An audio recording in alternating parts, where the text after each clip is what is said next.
সাতক্ষীরা শহরের গলার কাঁটা হয়ে দাঁড়িয়েছে ব্যাটারি চালিত ত্রিচক্রযান। অনুমোদনহীন এসব যানের কারণে তাই প্রায় সবসময় শহরে লেগে থাকছে যানজট। তবে নির্দেশনা না থাকার অজুহাতে বিষয়টি সম্পর্কে কোনো ব্যবস্থা নিচ্ছে না প্রশাসন। হাসানুর রহমানের পাঠানো রিপোর্ট, জানাচ্ছেন আমিন বাবু।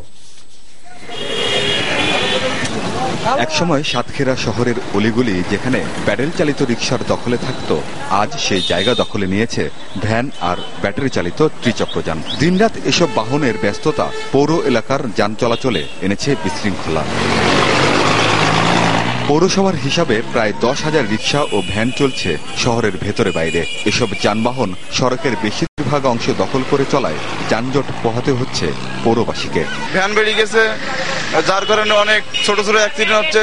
প্যাসেঞ্জার আগে দেখে যে ব্যাটারি কোনটা, নিচের দিকে তাকায় দেখে, গুড়িমেরি দেখার পরে যেটা আপনার হচ্ছে ব্যাটারি আছে সেটা ওঠে। গ্রামগঞ্জের চতুর্দিক থেকে এসে মানে একদম টাউন ভরি ফেলাতে গ্যাদারিং আর এতে বেশি দুর্ঘটনা ঘটে যাচ্ছে।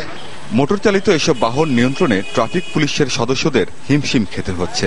মূল সড়কে অতিরিক্ত গাড়ির চাপ বাড়তে থাকায় দেখা দিচ্ছে বিশৃঙ্খলা। তারা বলছেন, সরকারি নির্দেশনা না থাকায় অবৈধ যানবাহনের বিরুদ্ধে ব্যবস্থা নেওয়া যাচ্ছে না। সরকারি কোনো দিক নির্দেশনা আমাদের এই ব্যাটারি চালিত ভ্যানের উপর কোনো দিক নির্দেশনা আমরা এখনো পাই নাই। পৌর মেয়রের দাবি, জেলা প্রশাসন সিদ্ধান্ত নিলেই কেবল বন্ধ হতে পারে এসব বাহনের দৌরাত্ম্য। সেক্ষেত্রে সকলের সহযোগিতা আর আন্তরিকতা জরুরি। যদি পৌরসভা থেকে সিদ্ধান্ত হয় এবং জেলা প্রশাসন থেকে সিদ্ধান্ত হয়, তাহলে এটাকে ভবিষ্যতে ব্যবস্থাপনা গ্রহণ করা হবে।